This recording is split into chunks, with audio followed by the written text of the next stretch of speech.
आज का अनमोल वचन। देख, मैंने तुझे निर्मल तो किया, परंतु चांदी की नाई नहीं, मैंने धूप की भट्ठी में परखकर तुझे चुन लिया है। दोस्तों, मैं हूं पैट्रिक और आप देख रहे हैं जीवन पवित्रा यूट्यूब चैनल। तो चलिए चलते हैं एक नया एपिसोड की तरफ। तुम अपने लिए मूर्तें न बनाना और न कोई खुदी हुई मूर्ति व लाट अपने लिए खड़ी करना और न अपने देश में दंडवत करने के लिए नक्काशीदार पत्थर स्थापन करना, क्योंकि मैं तुम्हारा परमेश्वर यहोवा हूँ। तुम मेरे विश्राम दिनों का पालन करना और मेरे पवित्र स्थान का भय मानना, मैं यहोवा हूँ।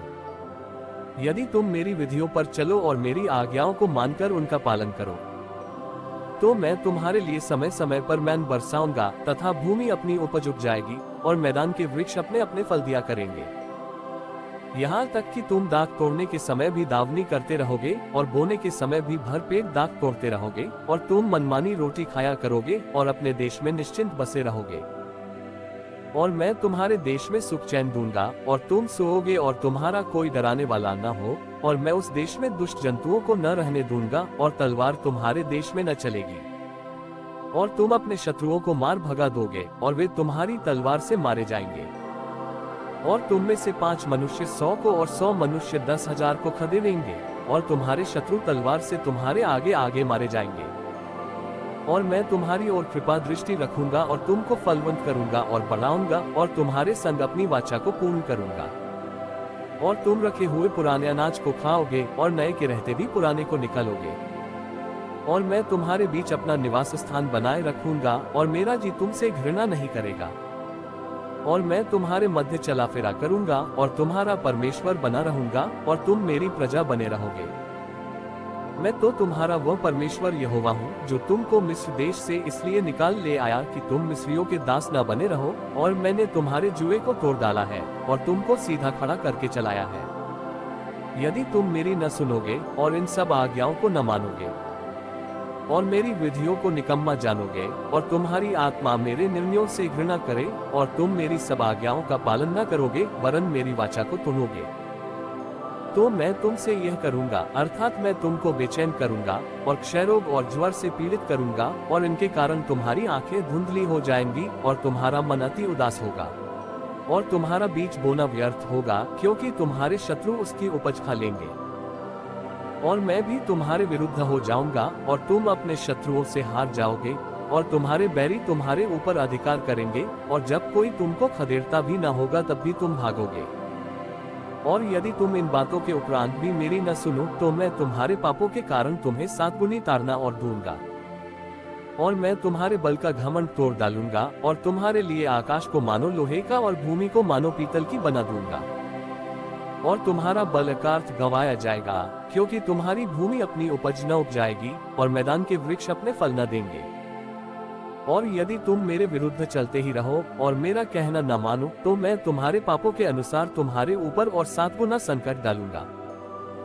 और मैं तुम्हारे बीच वन पशु भेजूंगा जो तुमको निर्वंश करेंगे और तुम्हारे घरेलू पशुओं को नाश कर डालेंगे और तुम्हारी गिनती घटाएंगे, जिससे तुम्हारी सड़कें सूनी पड़ जाएंगी।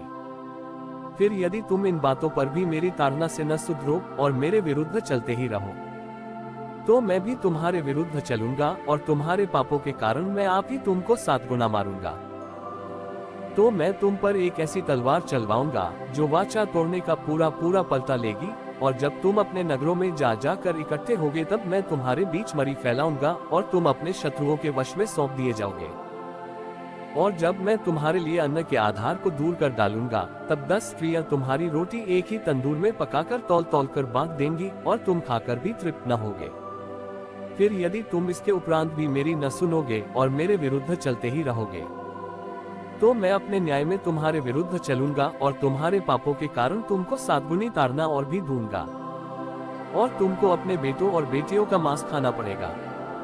और मैं तुम्हारे पूजा के ऊंचे स्थानों को ढा दूंगा और तुम्हारे सूर्य की प्रतिमाएं तोड़ डालूंगा और तुम्हारी लोथों को तुम्हारी तोड़ी हुई मूर्तों पर फूंक दूंगा, और मेरी आत्मा को तुमसे घृणा हो जाएगी। और मैं तुम्हारे नगरों को उजाड़ दूंगा और तुम्हारे पवित्र स्थानों को उजाड़ दूंगा और तुम्हारा सुखदायक सुगंध ग्रहण न करूंगा। और मैं तुम्हारे देश को सूना कर दूंगा और तुम्हारे शत्रु जो उसमें रहते हैं वे इन बातों के कारण चकित होंगे। और मैं तुमको जाति जाति के बीच तितर बितर करूंगा और तुम्हारे पीछे पीछे तलवार खींचे रहूंगा और तुम्हारा देश सूना हो जाएगा और तुम्हारे नगर उजाड़ हो जाएंगे। तब जितने दिन वह देश सूना पड़ा रहेगा और तुम अपने शत्रुओं के देश में रहोगे, उतने दिन वह अपने विश्राम कालों को मानता रहेगा। और जितने दिन वह सूना पड़ा रहेगा उतने दिन उसको विश्राम रहेगा, अर्थात जो विश्राम उसको तुम्हारे वहां बसे रहने के समय तुम्हारे विश्राम कालों में न मिला होगा वह उसको तब मिलेगा। और तुम में से जो बच रहेंगे और अपने शत्रुओं के देश में होंगे, उनके हृदय में मैं कायरता उपजाऊंगा और वे पत्ते के खड़कने से भी भाग जाएंगे और वे ऐसे भागेंगे जैसे कोई तलवार से भागे और किसी के बिना पीछा किए भी वे गिर गिर पड़ेंगे। और जब कोई पीछा करने वाला ना हो तब भी मानो तलवार के भय से वे एक दूसरे से ठोकर खाकर गिरते जाएंगे और तुमको अपने शत्रुओं के सामने ठहरने की कुछ शक्ति ना होगी। तब तुम जाति जाति के बीच पहुंचकर नाश हो जाओगे और तुम्हारे शत्रुओं की भूमि तुमको खा जाएगी। और तुम में से जो बचे रहेंगे वे अपने शत्रुओं के देशों में अपने अधर्म के कारण गल जाएंगे और अपने पुरखाओं के अधर्म के कामों के कारण भी वे उन्हीं की नाई गल जाएंगे। तब वे अपने और अपने पितरों के अधर्म को मान लेंगे, अर्थात उस विश्वासघात को जो वे मेरा करेंगे, और यह भी मान लेंगे कि हम यहोवा के विरुद्ध चले थे। इसी कारण वह हमारे विरुद्ध होकर हमें शत्रुओं के देश में ले आया है।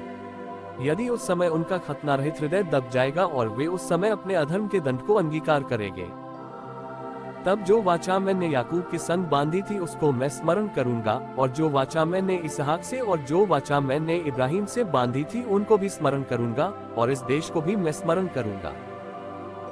और वह देश उनसे रहित होकर सूना पड़ा रहेगा और उनके बिना सूना रहकर भी अपने विश्राम कालों को मानता रहेगा, और वे लोग अपने अधर्म के दंड को अंगीकार करेंगे, इसी कारण से कि उन्होंने मेरी आज्ञाओं का उल्लंघन किया था और उनकी आत्माओं को मेरी विधियों से घृणा थी।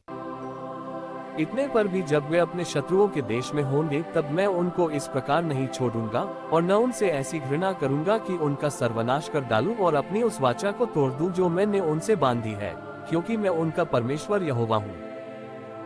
परंतु मैं उनके भलाई के लिए उनके पितरों से बांधी हुई वाचा को स्मरण करूंगा, जिन्हें मैं अन्य जातियों की आंखों के सामने मिस्र देश से निकाल कर लाया, कि मैं उनका परमेश्वर ठहरूं, मैं यहोवा हूँ।